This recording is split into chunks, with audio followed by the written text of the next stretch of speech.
Saksi kunci kasus pembunuhan Vina dan Eki, yakni Dede, blak-blakan mengaku tak tenang karena telah memberikan keterangan palsu yang diperintahkan oleh Ibtu Rudiana pada tahun 2016 silam. Tetapi kuasa hukum Ibtu Rudiana, Pitra Romadoni, menuding ucapan Dede adalah fiktif belaka.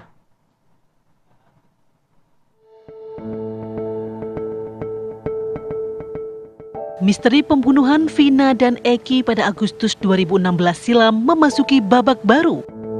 Saksi kunci di persidangan 8 tahun lalu, Dede muncul ke publik. Dede mengaku hanya mengikuti skenario dan tak tahu menau akan kejadian sebenarnya. Ia ikut arahan Ibtu Rudiana dan saksi lain bernama Aep. Dede pun merasa tak tenang karena keterangan yang termaktub dalam berita acara pemeriksaan hingga persidangan adalah tidak benar. Sontak, kesaksian Dede terbaru dibantah oleh pihak Ibtu Rudiana. Tim kuasa hukum menganggap pernyataan Dede adalah fitnah belaka. Mereka juga akan mengambil tindakan tegas terhadap Dede karena dinilai telah mencemarkan nama baik Ibtu Rudiana. Dalam putusan pengadilan yang menjebloskan para terpidana kasus Vina, nama Dede disebut sebagai teman Aep. Mereka kala itu mengaku melihat sekawanan geng motor melempari batu sambil memburu Eki yang membonceng Vina di Talun Cirebon. Saling tuduh dan silang pendapat terus bergulir. Ucapan siapa yang benar adanya dan sesuai fakta?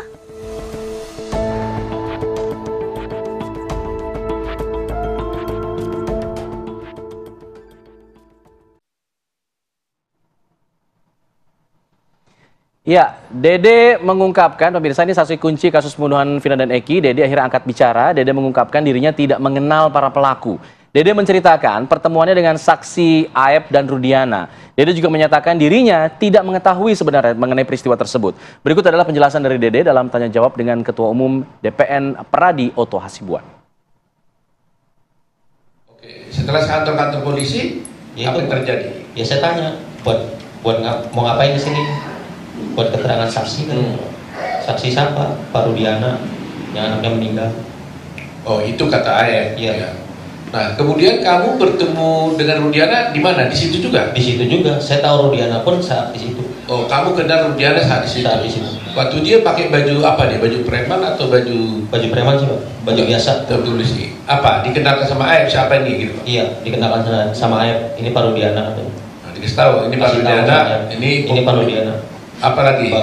Bapaknya Aep. Diberitahu nggak dia polisi? Diberitahu, Pak. Dia polisi. Ini polisi gitu. Polisi. Jabatannya diberitahu pada waktu itu? Diberitahu Intel Narkoba katanya. Oh, Intel Narkoba katanya. Diberitahu gitu ya? Diberitahu. Nah, lantas apa kata Aep kepada kamu? Ya, saya bilang ke Pak Rudiana juga pada situ. Pak, buat jadiin saksi apa? Anak saya yang meninggal katanya. Nah, sedangkan saya tidak tahu kejadian itu. Dan saya pun tidak kenal nama-nama dan muka dan peristiwa itu emang tidak tahu sama sekali, Pak.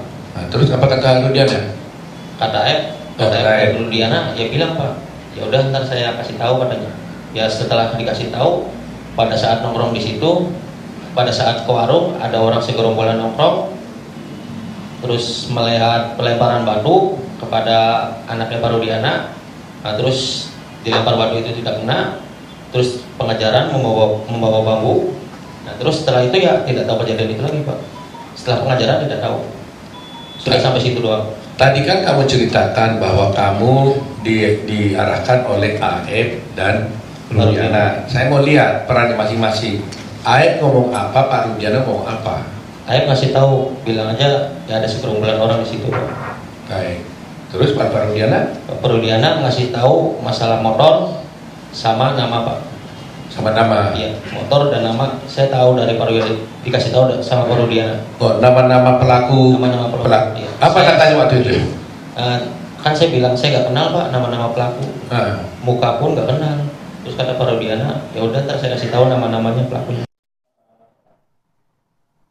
Ya, sejumlah pihak kuasa hukum dari Ibtu Rudiana dan juga Dede yang pernah menjadi saksi ini akhirnya angkat bicara, tapi pernyataan kedua pihak ini sama-sama membingungkan oleh publik. Mana yang benar, apakah juga bisa mengungkap kasus ini secara terang benderang? Kita akan hadirkan perbincangannya pagi hari ini. Sudah ada di studio Ibu Elsa Syarif, kuasa hukum dari Ibtu Rudiana. Assalamualaikum, selamat pagi Bu Elsa. Kemudian juga sudah ada Bang Tengku Nasrullah, pakar hukum pidana. Selamat pagi Bang Nasrullah. Selamat pagi, assalamualaikum warahmatullahi Kemudian wabarakatuh. juga sudah bergabung bersama kami, sudah ada Bang Jutek Bongso, kuasa hukum dari terpidana kasus Vina. Selamat pagi Bang Jutek Bongso. Selamat pagi, Mbak Elsa, Bang Sudrolo. Ya. Selamat pagi. Saya mau ke Bang Jutek. Bang Jutek, kemarin dari kuasa hukum Ibtu Rudiana sudah menyampaikan sejumlah poin begitu, fakta-fakta yang disampaikan di tahun 2016, bahkan ada 3 somasi yang diberikan juga kepada 3 orang begitu, yakni ada Liga Gaga, ada juga Dede, dan juga satu lagi ada siapa Bu Elsa? Deddy Mulyadi. Deddy Mulyadi. Dari sisi Bang Jutek menanggapinya seperti apa? Karena kan memang pernyataan dari terpidana ini sangat berbeda dengan pernyataan dari kuasa hukum Ibtu Rudiana. Baik, selamat pagi, permisa. Kami memang mengikuti ya dan juga menyampaikan perkembangan dari hari ke hari terhadap kasus Vina dan Eki ini ya, cukup menarik. Saya melihat bahwa kesaksian Dede kemarin pengakuannya di Dewan Pimpinan Nasional Pradi ya, itu sangat signifikan terhadap upaya kami untuk menghadirkan novum. Karena dari kesaksian Dede dan Aib yang pertama inilah yang memberitahukan kepada Pak Aib Rudiana saat itu, lalu dilakukan penangkapan, lalu dilakukan interogasi, lalu diserahkan ke reskrim, dan dicari saksi-saksi yang mendukung, muncul Liga Akbar, muncul sekian puluh saksi lain, sehingga para terpidana dihukum, divonis dari tuntutan hukuman mati menjadi seumur hidup. Dari sisi kasusnya saja, dari awal kami menemukan banyak kejanggalan. Dari sisi prosedur formilnya pun kami menemukan banyak kejanggalan yang akan kami lampirkan nanti. Ya, kekeliruan apa saja itu kami akan urai nanti. Banyak sekali yang kami temukan. Kami juga bingung ya saat itu bagaimana kasus ini kok bisa sampai P21 dan disidang. Terus terang kami sebagai praktisi hukum pun banyak bertanya gitu kan. Tapi sudahlah, karena ini sudah putusan Mahkamah Agung dan inkrah sampai ke Mahkamah Agung kasasi, kita hormati saja karena kita tidak boleh mempersoalkan apa yang sudah diputuskan, tapi kita akan koreksi ya. Kita harus mengakui bahwa itu keputusan sudah inkrah dan sudah dijalankan 8 tahun oleh klien kami. Persoalannya timbul dengan pencabutan keterangan Dede dan juga berapa minggu lalu oleh Liga Akbar ya. Ini hanya ada 3 saksi yang menyatakan peristiwa ini ada loh, Mbak. Ya, ini kami mau terangkan. Pertama dari Aed, kedua dari Dede, ketiga Liga Akbar yang mengaku bersama-sama dengan Eki dan Vina saat itu berangkat dari Cirebon. Ya, nanti kami beberkan peran Liga Akbar dan apanya, itu karena bukan klien kami, tapi kami sudah mendapatkan kesaksian dan pernyataannya. Ya, kemudian bahwa Dede sekarang ini mencabut ya keterangannya. Otomatis peristiwa yang melihat dan mengaku melihat adanya peristiwa perlemparan batu, kejar-kejaran geng motor, sehingga terjadi pembunuhan dan perkosaan itu hanya tinggal saudara Aeb, ya kan? Apakah ini tidak signifikan? Ditambah lagi dengan tidak berhasilnya diungkap 3 DPO, ya kan? Yang belakangan kita tahu bahwa Andi dan Dani pun dinyatakan fiktif. Tentu ini konstruksi hukumnya menurut saya secara hukum ya, ini pasti sudah harus kita tinjau kembali, dan ini udah nggak mungkin atas dasar konstruksi hukum yang demikian mereka dihukum seumur hidup. Sangat berat loh buat mereka. Demikian itu yang kami mau tegakkan, keadilan itu yang selalu saya sampaikan. Demikian, Pak. Oke, baik. Saya ingin ke Bu Elsa. Bu Elsa, kalau kita lihat pernyataan dari Bung Pitra juga, tim kuasa hukum juga, bagian dari tim Anda juga, mengatakan apa yang dikatakan Dede ini fitnah begitu ya, tidak benar begitu. Tapi kalau kita lihat secara logika hukumnya, seorang Dede ini yang sebenarnya tidak punya kepentingan lagi nih untuk bisa memberikan keterangan begitu. Artinya kan kalau dia memberikan keterangan ini, dia sekarang posisinya jadi yang tersorot sekarang. Nah, dasarnya apa? Menyebut bahwa apa yang dikatakan Dede ini sebagai sebuah fitnah. Ya, jelas kan namanya kesaksian di pengadilan itu kan semua di bawah sumpah ya. Dan misalnya dicabut. Ini kan putusan hakim itu kan berdasarkan persesuaian fakta yuridis, persesuaian dari saksi-saksi, ahli dan juga terdakwa dan bukti-bukti. Jadi kalau dicabut ini belum tentu yang lainnya bisa sesuai, karena beberapa saksi seperti AEP dan yang lain-lain itu sudah dalam LPSK dan menjadi menjadi klien kami. Jadi kalau dicabut perintilan-perintilannya tidak menjadi satu rangkaian yang bisa membebaskan itu ya, tapi terserah hakim ya. Itu memang nama usaha dari seorang kuasa hukum, saya menghormati saja. Tetapi konsekuensi dari Liga Akbar maupun Dede mencabut keterangannya yang sudah 8 tahun yang lalu di bawah sumpah, kok baru sekarang dia melakukan itu, tentunya konsekuensinya memberikan keterangan palsu di bawah sumpah ya, dan juga menyatakan bahwa itu saran dan pengarahan dari klien saya. Lah klien saya itu cuman Ibtu Rudiana dan itu bahkan saat itu ya? Lebih rendah lagi dan sekarang aja baru itu.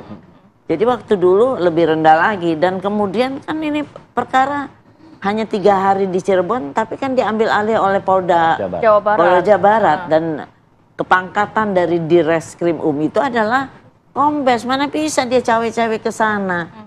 Dan hal-hal itu itu tidak sesuai dengan hierarki dan hukum.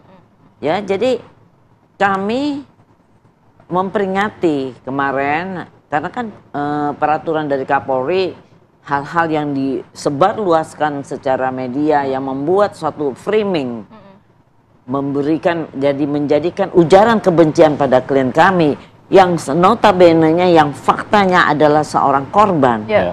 Korban anaknya meninggal dan meninggal dengan tidak baik-baik, itu hancur badannya, mukanya digebukin jadi kayak bakso gitu ya. Dan kemudian ada kelemahan ya, kelemahan saya bilang bukan kesalahan, kelemahan dianggap itu dibikinlah rekayasa oleh pembunuh-pembunuh ini seolah-olah kecelakaan. Tetapi sehingga pada waktu itu setelah tanggal 27 dikuburkan.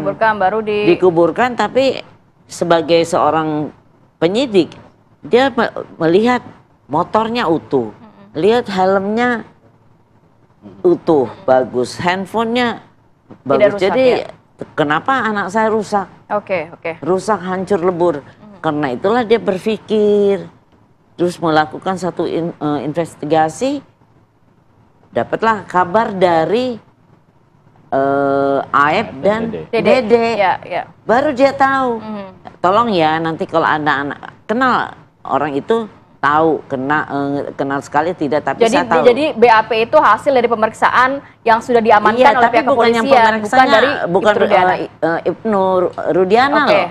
Itu di Serse hanya 3 hari. Jadi dia setelah berpikir, menganalisa, terus tanggal 31 dia baru dapat kabar pemberitaan itu bahwa anaknya itu saya mau minta keterangan sebelum ke Bang Nasrul, ke Bang Jutek. Bang Jutek, kalau melihat tadi keterangan dari Bu Elsa, tanggapannya seperti apa? Kalau memang dari sisi para terpidana ini memang benar, kenapa di pra-peradilan, kemudian sempat PK, bahkan kasasi ini semuanya mental, Bang? Kami mau sampaikan ya, bahwa kami juga baru mendapatkan bukti bahwa 2016 lalu bukan ditolak pra-peradilannya.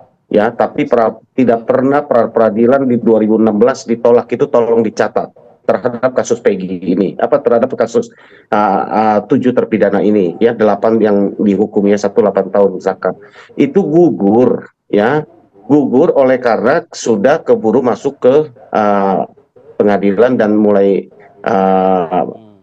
diproses di pengadilan. Jadi gugur, bukan ditolak, ya, belum pernah diperiksa PK-nya. Prapitnya, itu informasi yang saya sampaikan.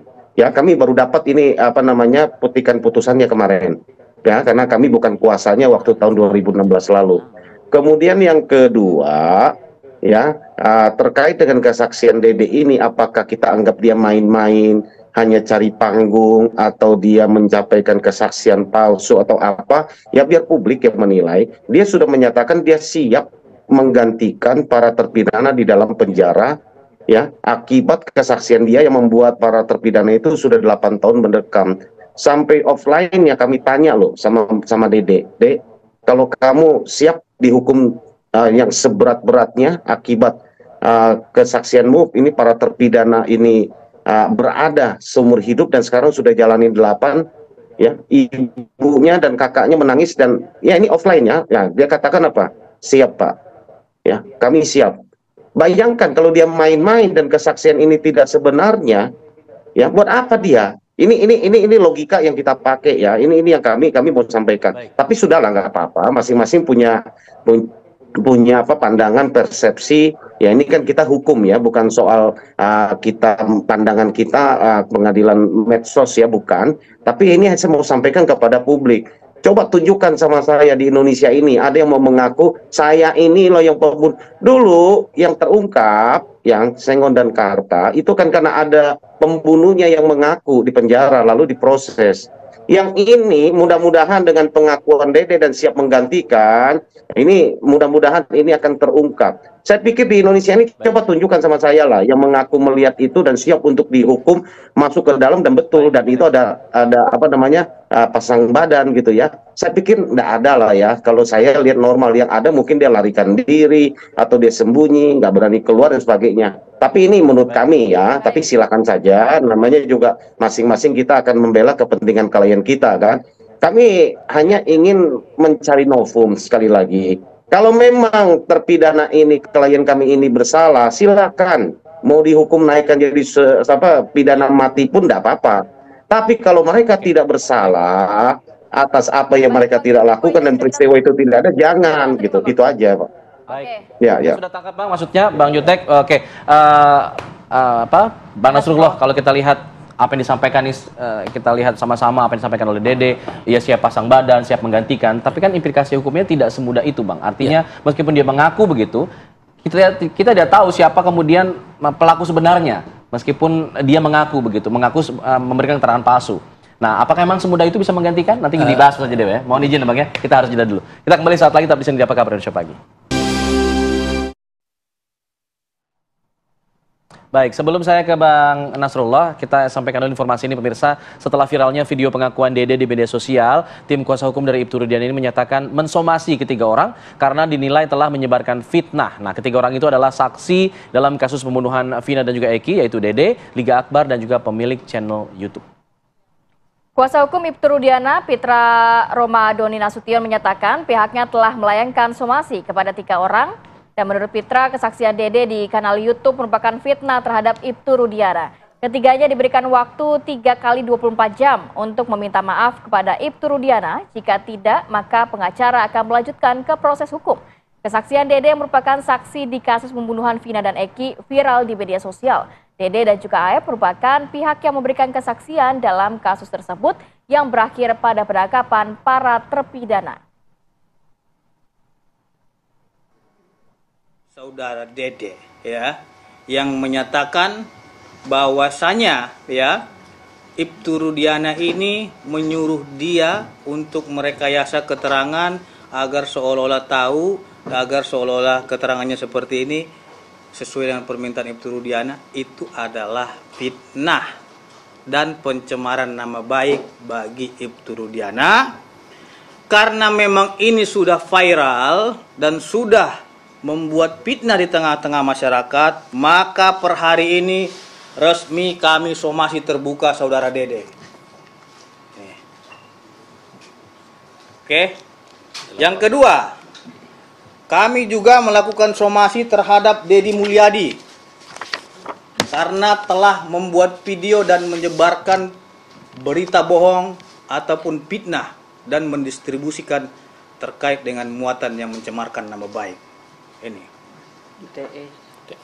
Oke. Terus yang ketiga, somasi terbuka kami ya kepada saudara Liga Akbar Cahaya. Oke. per hari ini kami melayangkan dan menyatakan mengumumkan somasi terbuka kepada 3 nama tersebut untuk meminta maaf 1 kali 24 jam kepada Bapak Ibtu Rudiana. Mohon maaf, saya koreksi. Kepada 3 orang ini agar meminta maaf kepada Bapak Ibtu Rudiana 3 kali 24 jam sejak somasi terbuka ini disampaikan dan diumumkan. Ya, pernyataan Dede di hadapan media ini berujung pada somasi dari pihak kuasa hukum Ibtu Rudiana. Nah, kalau kita dengarkan apa yang disampaikan oleh Dede, Bang Nasrullah, ia siap menggantikan posisi para terpidana bahwa ia setelah memberikan keterangan palsu. Tapi kan prosesnya tidak semudah itu dalam kasus hukum ini. Apa yang mestinya dilakukan oleh pihak kuasa hukum dan juga si Dede pada khususnya? Ya, menarik apa yang Anda tanya, apa yang harus dilakukan oleh kuasa hukum. Saya ingin mengingatkan kepada semua teman-teman rekan saya kuasa hukum, termasuk senior saya Mbak Elsie Sarif, ya, agar kita tidak terjebak di dalam perang antar kuasa hukum. Perang opini kepada publik yang nantinya menyesatkan kebenaran dan keadilan. Jadi silahkan Anda semua saudara-saudaraku ini menegakkan hukum, membela kepentingan klien, tapi dalam batas yang sehat. Insya Allah suatu saat kita akan diuji diadili juga oleh Allah atas ketidakadilan yang kita buat itu. Nah, kemudian saya mau masuk ke case pertama. Menarik bagi saya ketika tadi dinarasikan adanya arahan dari Ibtu Rudiana. Saya tidak mengerti bagaimana bentuk arahan ini, ya. Apakah Ibtu Rudiana ini terlibat di dalam proses penyidikan atau tidak? Karena tadi Mbak Elsa bilang beliau kan bukan reserse gitu ya. Nah, terus kalau bukan reserse, ya berarti kan tidak terlibat di dalam reserse krim loh ya, krim Mungkin reserse di tempat lain ya nggak ada masalah ya. Tetapi dalam kasus ini beliau tidak boleh terlibat dan ada di dalam pengarahan-pengarahan. Karena apa? Yang namanya penyidik itu tidak boleh konflik kepentingan. Dengan perkaranya. Karena ini korban adalah anaknya sendiri gitu ya. Karena konflik ada anaknya sendiri. Nah, saya tidak tahu bagaimana kebenaran itu harus diperiksa secara detail, secara jujur, secara benar. Jangan semua pemeriksaan juga ada rekayasa nanti. Ya. Nanti kita menutup satu kebohongan dengan kebohongan lagi, tutup lagi dengan kebohongan. Akhirnya penuh dengan kebohongan. Akhirnya orang bilang sudah sesat peradilan ini. Ya. Kapan rakyat kita mau percaya lagi? Kalau Anda para lawyer pun menyesatkan rakyat. Padahal nama kita lawyer ini sudah sangat sesat sekarang. Ayo kita bangkit, kita bangun kembali Bang Nasrullah, tadi sempat dikatakan oleh Bang Jutek bahwa sebenarnya kalau nanti posisinya Liga Akbar sudah mencabut keterangan, Dede sudah mencabut keterangan, terpidana ini ada yang sampai seumur hidup begitu ya. Lantas bagaimana? Cukup kuat nggak keterangan Aib saja begitu? Nah, sekarang saya mau masuk ke case ini, ya. Yang namanya seorang saksi, tidak sedikit loh fakta yang kita temukan di ruang sidang yang berbohong di ruang sidang. Tapi kita tidak bisa memproses dia. Karena ada tembok-tembok yang mau berhalangan dengan yang dihalangin. Karena apa? Untuk orang berbohong memberikan keterangan palsu di ruang sidang, ada ketentuan KUHP menyatakan bahwa hakim dengan penetapannya menetapkan dia memberikan keterangan palsu. Nanti oleh jaksa penuntut umum diproses kasus itu. Selama hakim tidak menjatuhkan sanksi dia memberikan keterangan palsu di ruang sidang, kita nggak susah mengitukan. Nah, tolong diingat ini saya memberikan pembelajaran kepada seluruh rakyat Indonesia. Ya, ada pasal di KUHP saya lupa 242 kalau nggak bukan sekitar 242. Setiap orang yang memberikan keterangan palsu di bawah sumpah di persidangan, dia dihukum 7 tahun penjara. Tapi itu ada proses sendiri ya? Dia lewat proses. Tetapi kalau keterangannya itu justru memberatkan terdakwa dalam perkara pidana, keterangan sampai 9 tahun. Nah, tolong hati-hati juga ini. Kalau Dede ini ya, Anda sudah memberikan keterangan palsu kalau memang benar Anda mengatakan itu arahan dulu. Dan dia mengakui bahkan kan? Ya, kalau memang benar Anda diancam 9 tahun penjara karena keterangan Anda telah merugikan orang. Tapi tidak Tetapi masalahnya begini. Tetapi masalahnya begini, jangan takut dengan ancaman 9 tahun. Takutlah dengan bahwa Anda telah menzalimi orang yang sudah masuk dalam penjara seumur hidup. Perbaiki, kalau ada kesalahan dalam hidup ini, semua orang punya kesalahan. Mbak Elsa punya salah dalam hidup, saya punya salah, Anda semua punya salah. Perbaiki kesalahan itu, tegakkan kebenaran, dan jangan takut dengan ancaman itu.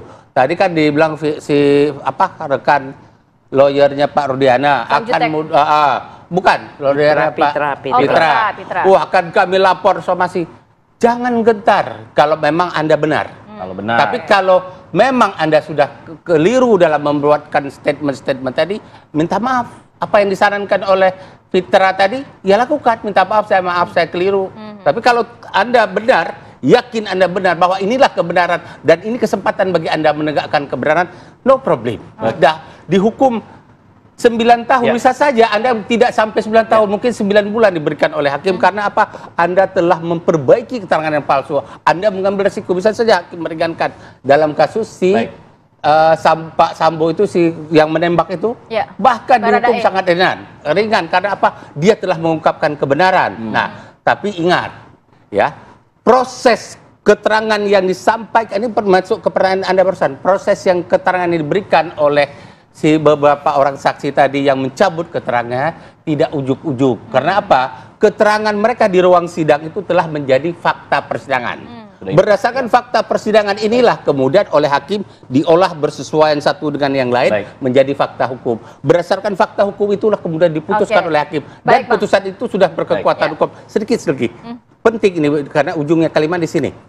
Ini sudah menjadi fakta hukum dan menjadi putusan berkekuatan hukum tetap. Apakah ini dengan Anda memberikan keterangan di akta notarial merubah itu? Tidak.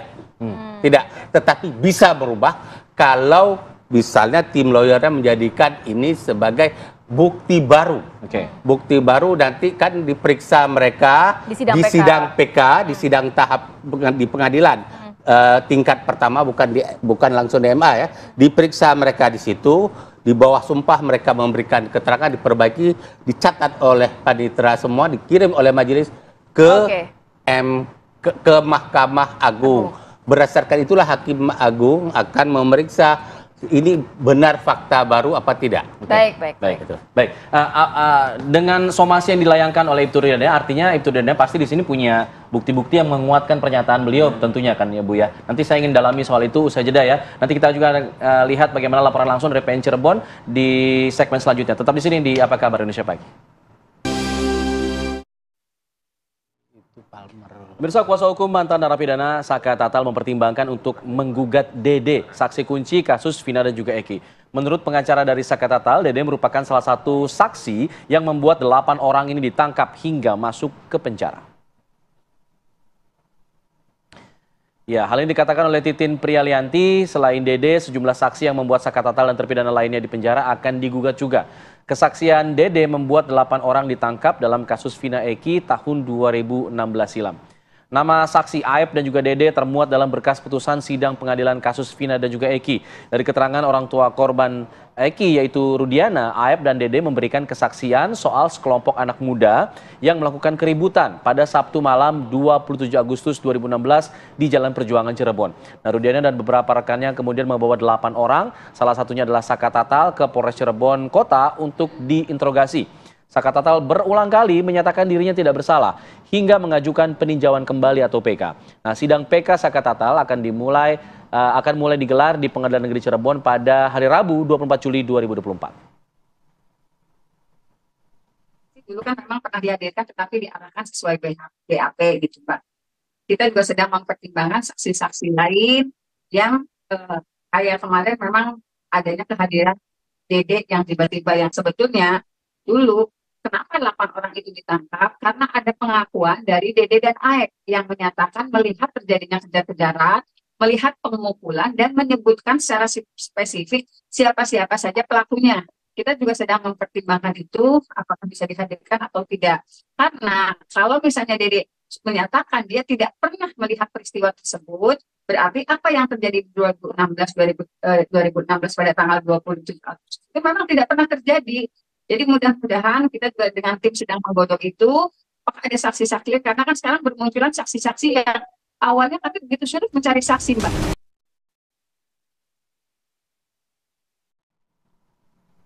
Pemirsa, sidang PK Saka Tatal ini rencananya akan digelar esok hari di Pengadilan Negeri Cirebon pada Rabu 24 Juli 2024. Untuk mengetahui informasi terbaru, kita akan bergabung bersama rekan kami Rehana Mezia. Rehana, selamat pagi. Silakan informasinya. Ya baik, selamat pagi Rati, Alfat, dan juga pemirsa. Jelang nantinya sidang peninjauan kembali terhadap mantan narapidana dalam kasus Vina dan juga Eki pada tahun 2016 yang kini adalah Saka Tatal masih terus dipersiapkan. Yang mana berdasarkan hasil informasi yang kami dapatkan, nantinya sidang juga akan dilaksanakan di esok hari pada tanggal 24 Juli 2024 pada hari Rabu di tempat saya mengabarkan saat ini, yakni di Pengadilan Negeri Cirebon. Tepatnya pemirsa, kini sidang akan dilaksanakan pada pukul 10 pagi waktu Indonesia Barat, yakni di ruang sidang utama ataupun di ruang sidang Cakra. Ada pula hingga saat ini informasi yang kami dapatkan adalah pihak dari Pengadilan Negeri telah menunjuk setidaknya ada 3 hakim dan juga 1 jaksa, di mana diantaranya untuk hakim sendiri ada Rizky Yunia sebagai Ketua Majelis Hakim, kemudian ada Galuh Rahma Esti dan juga Justisia Permatasari yang ditunjuk sebagai hakim anggota. Sedangkan untuk jaksanya sendiri yang ditunjuk adalah Bapak Asep Sudarsa. Informasi lainnya yakini memang tidak hanya itu, pihak Pengadilan Negeri juga telah mempersiapkan sedari kemarin bahkan hingga saat ini mengenai sarana dan juga prasarana jelang sidang yang akan dilaksanakan rencananya di esok hari pada jam 10 pagi. Yang mana Pengadilan Negeri Kota Cirebon ini juga kemudian telah berkoordinasi dengan Polres Cirebon untuk menjamin keamanan selama masa sidang ini berlangsung, dan diperkirakan Alfat dan juga pemirsa yang mana nantinya akan dihadiri oleh kuasa hukum dari Saka Tatal ada sekitar 10 kuasa hukum. Demikian informasi sementara dari Cirebon, saya kembalikan kepada Anda di studio di Jakarta. Baik, Rehana Mezia mengabarkan dari PN Cirebon jelang sidang PK Saka Tatal yang akan berlangsung pada esok hari. Saya ingin langsung ke Bu Elsa. Bu Elsa, kalau tadi kita lihat ada somasi yang dilayangkan oleh Ibtu Rudiana kepada 3 orang, Aep, Dede dan juga Dede Mulyadi. Artinya di sini Ibtu Rudiana punya argumentasi pasti untuk kemudian membantah apa yang disampaikan oleh Dede pada khususnya kemarin. Apa yang bisa membantah secara langsung pernyataan dari Dede ini mengenai kasus Vina dan juga Eki? Ya pasti kita punya bukti dan saksi ya. Yang jelas justru Pak Rudiana dan tim tahu bahwa tadinya kan dipikir kecelakaan dan sudah dikuburkan jenazahnya. Tapi karena ada kecurigaan motornya tetap bagus, helmnya bagus, handphone bagus, tapi kenapa anaknya hancur, lebur. Nah disitulah dia merenung ya. Itu kan tanggal 27, 28 dikuburkan, 29 dia ngecek barang bukti. Ya. Tanggal 30 dia merenung, terus sudah itu baru dia ingin melihat di lokasi tentang kecelakaan itu. Ketemulah sama Aib sama Dede. Dia menanyakan di mana letaknya kecelakaan. Kira-kira pernah lihat nggak? Nah itulah dapat cerita di sana. Dan itu kan waktu dia menjelaskan kan ada tim. Tim itu kan bisa tidak bersaksi sendiri berarti ya, tidak sendiri. Dan jadi pernyataan Dede yang mengatakan bahwa ia diarahkan keterangannya pada saat itu tidak benar. Karena justru kita kepolisian mendapat informasi dari mereka berdua ada itu, dan ternyata bukan itu saja, ada beberapa saksi lagi yang menjelaskan itu. Jadi bukan dari 2 ini kemudian dikuatkan lagi oleh saksi lain begitu. Dikuatkan lagi dengan beberapa saksi yang lain yang sudah kami jadiin klien kami ya. Baik. Dan kemudian dari 8 itulah diamankan di sana, cuman sebentar ya dari tim itu. Karena dari Polres Cirebon langsung ke langsung dipegang oleh Sarse Polda Jawa Barat. Sarse umum dulu, yang kemudian setelah diinterogasi oleh Sarse umum, Pak Rudiana diminta untuk menjadi pelapor karena dia korban. Cuman dari tanggal 31, tanggal 3 sudah ditarik di Polda karena ternyata ada kelemahan, kecelakaan ternyata sebetulnya pembunuhan, karena itu didalami oleh Polda Jawa Barat. Diselesaikan oleh Polda Jabar sampai hari ini. Saat ini, oke. Nanti saya mau ke Bang Jutek. Bang Jutek, walaupun sudah ada pengakuan bahwa Dede mengatakan sendiri ini memberikan keterangan palsu atas arahan Rudiana, tapi tidak serta-merta juga membebaskan para terpidana, tidak serta-merta juga ini harus ada proses cukup panjang sampai ingkrah begitu pernyataan Dede. Nanti akan seperti apa tanggapan Anda, kita akan sambung lagi di segmen berikutnya. Ya, kita langsung menyambung pertanyaan ke Bang Jutek. Ini juga walaupun Dede sudah mengakui, tapi tidak serta-merta membebaskan terpidana lainnya dan juga prosesnya cukup panjang sampai nanti ingkrah begitu. Komentar Anda seperti apa, Bang Jutek? Singkat saja, terakhir. Baik, Mbak, betul. Bukti yang kami sampaikan kemarin ada pernyataan yang kami notariatkan, itu adalah untuk menjaga ketika nanti kami mengajukan PK, kami akan mengajukan itu menjadi novum, supaya notaris yang menyaksikan tanda tangan itu asli, tidak ada tekanan, tidak ada paksaan terhadap saudara Dede yang memberikan saksian. Kesaksian saudara Dede ini sangat penting buat kami ketika mengajukan PK. Satu hal tadi tentang berita bahwa dia akan dilaporkan, digugat, kenapa baru muncul setelah 8 tahun, menurut saya semua ada waktunya, Mbak. Ya, bahwa kalau kemarin-kemarin mereka munculkan pun belum tentu akan merubah keadaan seperti saat ini. Saat ini begitu sudah viral saja dan sudah ditangani begitu banyak tim saja, ini kami seperti menghadapi tembok-tembok tebal yang akan kami lewati. Tapi kita bersyukur satu tembok demi keadilan dapat kami lewati. Mudah-mudahan dengan waktu yang tepat saat ini, dengan situasi dukungan para media dan juga dari semua, mari kita ungkap kebenaran ini. Kita tidak mencari apa yang salah, siapa yang salah, tapi kita ingin menegakkan keadilan bagi terpidana dan juga merupakan klien kami. Kalau mereka tidak bersalah, segera ya kami akan proses. Kami masih mengumpulkan bukti. Mudah-mudahan ini cepat naik sidik. Ya, 3 LP yang kami layangkan, mudah-mudahan cepat naik sidik. Hari ini kami akan ke Barreskrim, kami akan gelar perkara. Paginya sebelumnya kami akan ke LPSK. Kami sudah akan diterima oleh komisioner LPSK pada pagi hari ini. Mudah-mudahan semua berjalan dengan lancar. Tentu sebagai kuasa hukumnya dari para terpidana, kami akan melakukan yang terbaik buat mereka. Demikian, Mbak. Baik, Bu Elsa, terakhir mungkin pernyataan terakhir, kalau kita lihat tadi apa yang dikatakan oleh Dede akan dijadikan novum oleh kuasa hukum dari para terpidana ini, apa yang kemudian nanti menjadi tanggapan dari tim kuasa hukum itu? Karena kan memberatkan dari dan dipersiapkan juga apa? Ya, kami sudah mempersiapkan besok pagi akan membuat laporan terhadap Dede Riswanto, Ringga Akbar dan Deddy Mulyadi, dan kemudian kami memberikan satu balancing terhadap framing yang telah dibuat sedemikian rupa yang memberikan image ini klien saya adalah seorang korban yang sangat menderita, yang harusnya mendapatkan empati. Framing ini benar-benar luar biasa yang menyedihkan klien kami ya.